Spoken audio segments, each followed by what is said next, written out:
My Love of Life Energy is a podcast created by Anna Scott. Anna knows that every human being sees life uniquely. In this podcast, she will talk to people and learn from them. These conversations are to shine the brilliance of each human being she speaks to. Join her. After each exploration, you will expand on your insights and see truth and beauty. Good morning and good afternoon, and welcome to my podcast, My Love of Life Energy. And today again, I am doing something unusual. I'm having the tables turned on me. I have Summer MacCool with me. Welcome, Summer. Thank you. Summer is an integration specialist. She works with people who have done medicine and want to integrate that experience and turn it into something where they're able to reap the benefits of what happened with them. And why Summer is going to be interviewing me today. And the reason why I'm doing this is because my intention is to start serving people. I have a great gift, but I also have a great gift of hiding. And I have people who, like Summer is another one who goes, Anna, we're tired of you hiding. And we're going to help you get out into the world. So with that, I'm turning over the table to Summer. Welcome. Thank you. It's an honor to be with you, Anna. Thank you, Summer. So I'm going to start with some basic questions, and that is that you've actually already shifted your business model a little bit, and you've expanded into psychedelic readings. Mm-hmm. You also are... You mean psychic. Psychic readings, yes, thank you. And you're also developing your coaching work into more integration work as well. Mm-hmm. And I'm wondering why? Why did you make the change?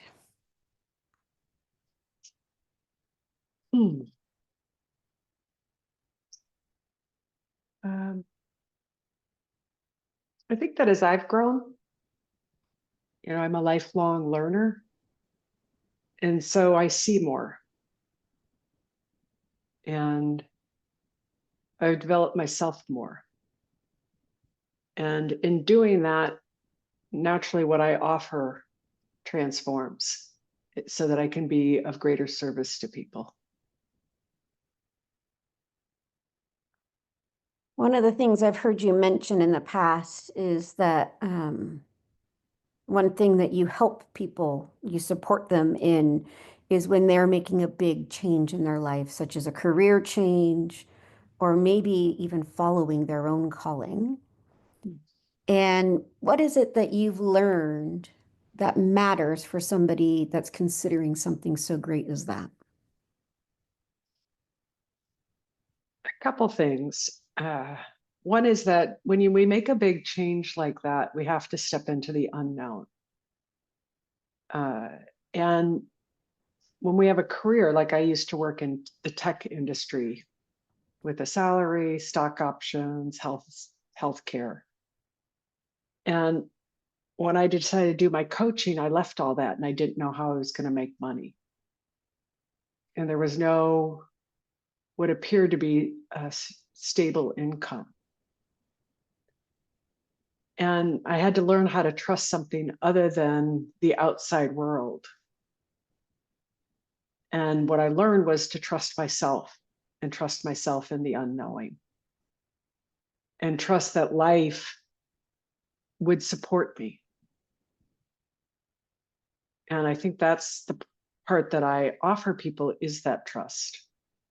Like I just yesterday, a client of mine's an ER doctor, 40 years old, and he gave notice for a sabbatical. Like he wants to leave what he's doing. And it was terrifying to him, which I understand. But he texted me at 4:44 and he said, I sent the note. Now he's stepping into a life he doesn't know. And then if you don't know something, what do you trust? And that's probably what I help people with, is trusting something that's inside them that they can't know, but something will show up and they can trust that and they can trust their knowing. In the development of that trust, is there ever a time when logic is still useful? Oh God, yeah. I think so. I mean, that's a great question. Sometimes yes, sometimes no. Like it's logical. Like we want to make sure that, well, I don't know. That's a great question. I can feel the ping pong in my mind. Yeah, coming into my heart. Logic is always of use, but it has to follow the heart. And is that what you've helped instill in this big transformation choice? Is that risk of stepping into the unknown? What to trust is the heart, and even though logic has always been the guiding post of every decision that's ever been made? Yeah. Mm. The heart knows something more than the logic. It can't be seen. Mm. There was a man I was working with today in finance, and his boss is the CFO of the company, and he trusts his intuition. The CFO trusts his intuition unequivocally. And he learned that from me. And this man who works for him doesn't. And he goes, oh my God, I see the power of it, because he's a rock climber, like does the big, and I asked him, does he ever use his intuition? He's like, yes, all the time. I have to because my life depends on it. Is there ever a time when there's this desire for a change and this maybe like an urgency or an urge or a disappointment in what is until the change occurs, but they don't do it anyway? So they stay. Is there, how do you help someone who knows a change is needed, but they resist it? One is to trust the resistance. Like there's wisdom in that. You're the one who's taught me to trust everything. And there's wisdom in that resistance, because there's also a timing. Just because I say I want it now, it may not be the right time. And if we listen to our heart, we have a knowing, and the knowing also includes the timing of things.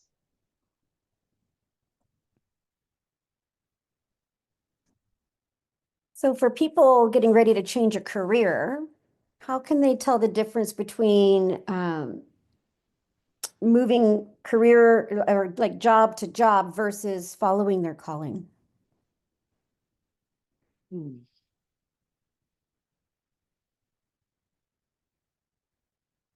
I had a teacher who once said, we can't leave energy, but we can go towards something. Like when people come to me and they want to get away from their job or boss, my tendency is to have them work with what is, because they're trying to get away from something. When we following our calling, we're stepping into something new. We're not trying to get any away from something. We're actually, it's like we're being pulled to something. It looks like we're trying to get away, but we're not. We're stepping into a new universe, a new world. And what is it that has people avoiding that? Stepping into the calling. Yeah. It's scary. Mm. It's going into the unknown. It's not mine anymore. It's something that I'm being called to do, and I'm not in control. What do you understand about fear that allows you to navigate it when it arises?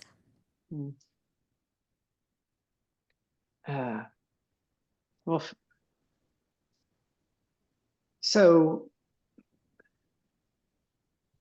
I'm still in the learning of this, and I've done deep work around it. I've learned that fear is a chemical reaction in my body. that's natural and was put there for some survival mechanism. And human beings, including me, have become afraid of the fear and not trusting it. So I feel it, and then I go into my head and think I have to run rather than just becoming present.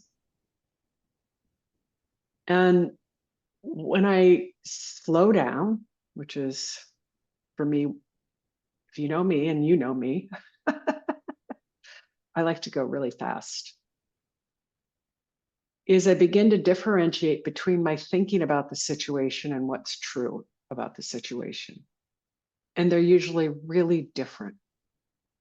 What the mind projects onto the situation has nothing to do with what's actually happening. And 99% of the time, I'm fine, but my mind doesn't think I am.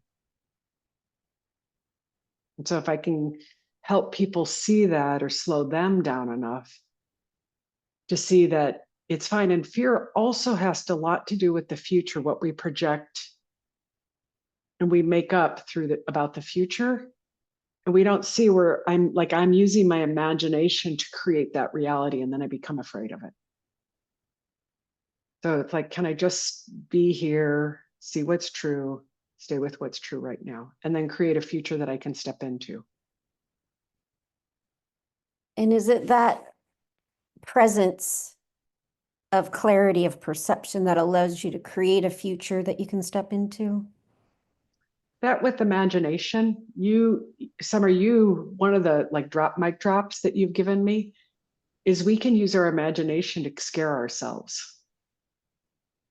And understanding the power of imagination and what it is, we can imagine the future, and then we actually step into whatever we've imagined.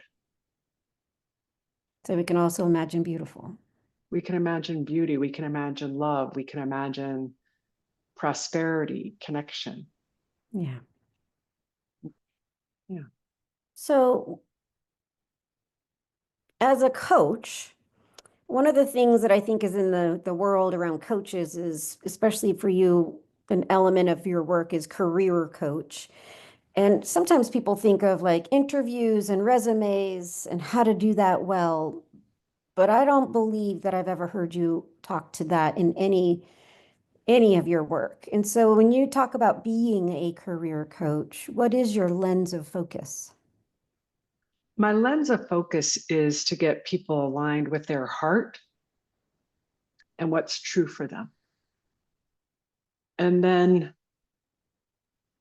I saw this really clear the other day. It's like inside of our being is this magnificent genius, and get people trued up with what's the magnificence that's inside of them and how they work. And then once that's trued up, the career is a reflection of that on the outside. And that magnificence, once they understand it and they trust themselves, they'll find all the things in the external world that are appropriate for them. But I'm working on the inside and what's inside of them, and for them to see it.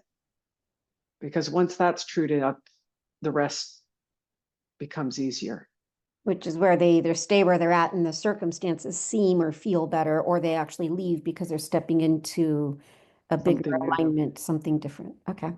A lot of people leave the careers because of their boss or relationship. Okay. And so sometimes that becomes a training opportunity for them to step into their own power, to let go of automatic thinking, automatic perceptions. And when they do that, what my clients notice is that their life and their personal life changes. Like the boss and the employees that they work with, or the staff they work with, become their training partners, and the people they care about most, they're able to give more love and attention because they've practiced at work. What is one of your greatest joys about the work you do?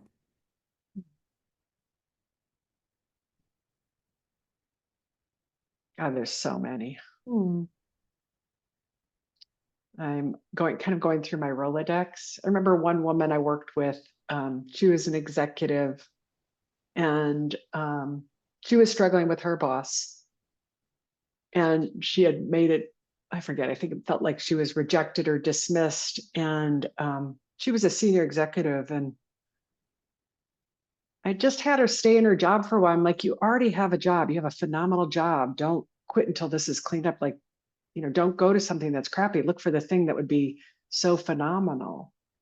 And she cleaned up the misunderstanding with her boss, and she ended up staying, and like she loved it. Like it became something simple.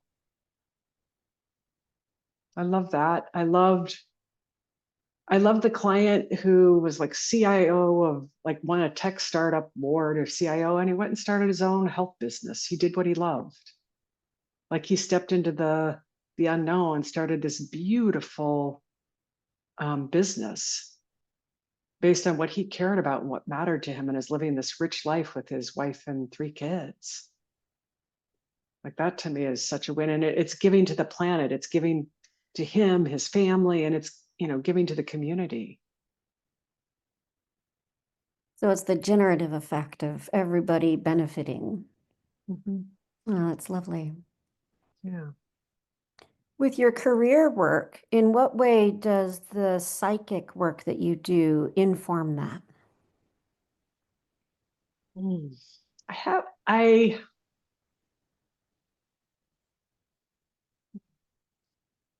just recently I did a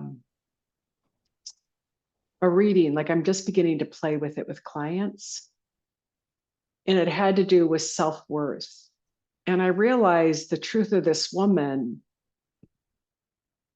in the essence of her spirit and who she really knew herself to be, is she knew her worth unequivocally, but she was taking other people's energy on and doubting herself. So what that caused was lower salary, maybe not going after the promotion. But once she saw that, it was like again, once you see it, you can't see it. So it cleared up old energy, and she learned how to not take people's energy on. She could feel what was true with her. She knew what was true for her. She knew what she knew unequivocally. There was no doubt.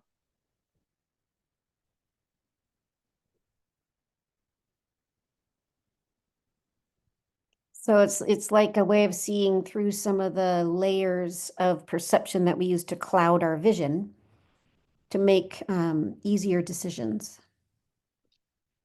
It's like sometimes the psychic work, what it does is it takes out layers of the film off our glasses so we can see clearly. And it's not our film. Somebody gave it to us. It's like somebody slapped it on and we didn't know that it was on, and we've just been looking through it our whole life and not knowing it's not ours. In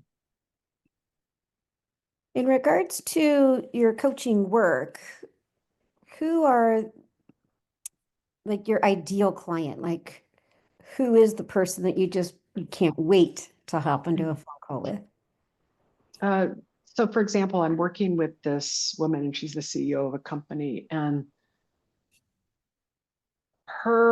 she came to me because she wanted mindset coaching. And I'm not helping her find a new career, but I'm helping her be effective in her career and being true to herself and her true north. And it feels so fulfilling, because when I help her, I'm helping everybody in that company because she's the leader. I love that. There's a man I'm working with, the one who's the climber. He is such a beautiful soul. And he has the gift, I use the gene keys in my career coaching. He has the 32nd gene key in his profile about preservation. He knows in his body, in his DNA, he knows what's worth preserving and letting go of. And by helping him trust that part of himself and speaking up about it, the impact that he'll have on the company will be so much greater. And they do beautiful things for the community. So again, Go ahead. Well, it's generative again. I just saw that. Oh, lovely. Tell me more about the gene keys that you mentioned. So the gene keys, the mystical transmission I stumbled across 3 years ago when I was doing medicine. I'd have these profound experiences, but I didn't understand what was happening. And it was a way to integrate my experience. And it's this guide that shows me the genius that's in every human being. Like in every human being, we have wavelengths of energy, frequencies, and some are what they call the shadow, the gift, or the city. And it shows us how natural they are and how to unlock the genius. So people can we don't have to struggle. We can bring our power and we can enjoy our lives more, and it can be simpler. And so I love sharing that with people. Oh, I could go, I go gaga because it's kind of like the other day, I was like, do you know you have the universe in you and you're trying to learn how to drive it? So the gene keys, how does that inform your coaching? The gene key shows you your gifts and your life's work and your purpose. And it's not the jobs particularly, it's the state of consciousness, what's inside before it gets to the form. And so by understanding that, it aligns with, I want to go internal and show you the inside. It shows you inside of you so that it can be manifested.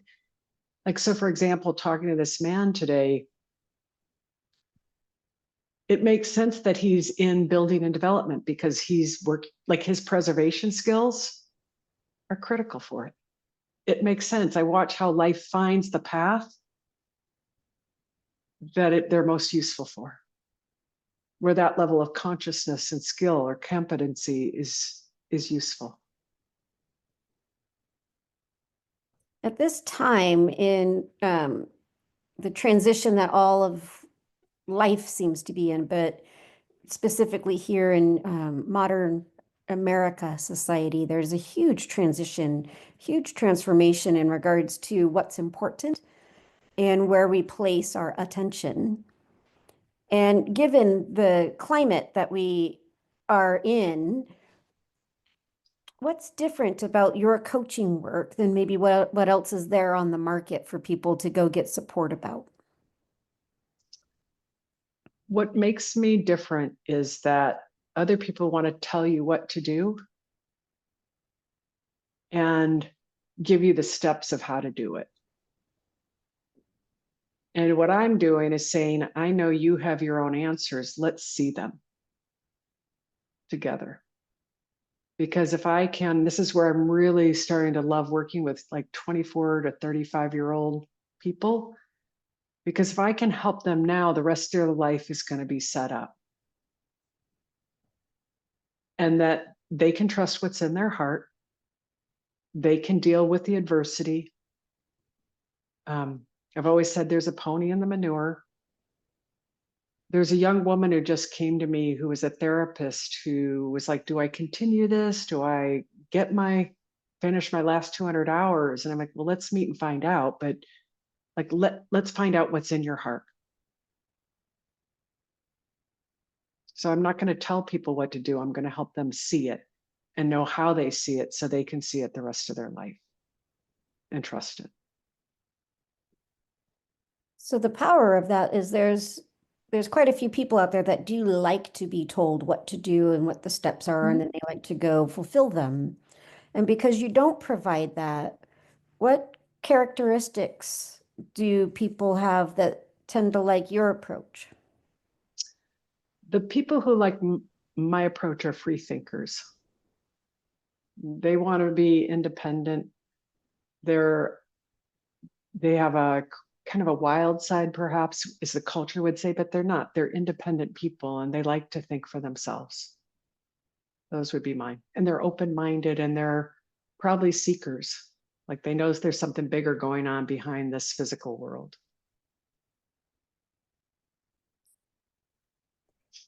As a part of your work, one of the things you offer is a walk together in nature. And I'm curious what that offers. Like when in nature with you, what's happening out there? I just had one this morning. I have a client that we walked the Lafayette Reservoir, and she got in touch with something that she hadn't thought about in 40 years that brought her to feel the grace that's inside of her. And she connected with it. It was with her grandmother. And then she was telling me something else, but like something got released in her that she'd been holding. And she said, I feel so much lighter, like just this burden, like these sandbags of weight had been lifted. But nature, like trees, don't have a lot of extra thinking. I try not to have so much thinking when I'm with my clients. That's my intention, is to be quiet and present. And so without all that noise around, we can feel ourselves and feel what's underneath all the noise that wants to be released. So it's lovely to have you mention the lack of noise. And one of the things I know about you is the depth of listening that you bring. And in regards to that depth of listening, what have you discovered about yourself by being present at that level?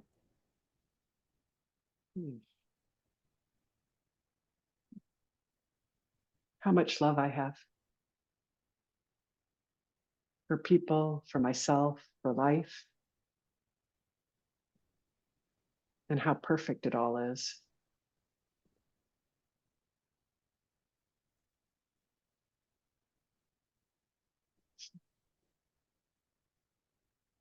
How can people find you, Anna? On my website, there's 2 ways. Anna at annascott.co. Well, there's 3 ways. annascott.co, www.annascott.co, and then exquisitebeing.com. And what is Exquisite Being? It's a partnership with Molly Lynch, my partner of Exquisite Being. And our intention is to help people, is people to remember their true nature, for them to realize the genius and beauty that lies inside them, and to be their unique self and have a beautiful relationship with themselves and others. Thank you so much, Anna. I appreciate all that you bring into the world. It's been on our summer. It's been quite an honor to have you give me your attention and your presence. Thank you. Thank you.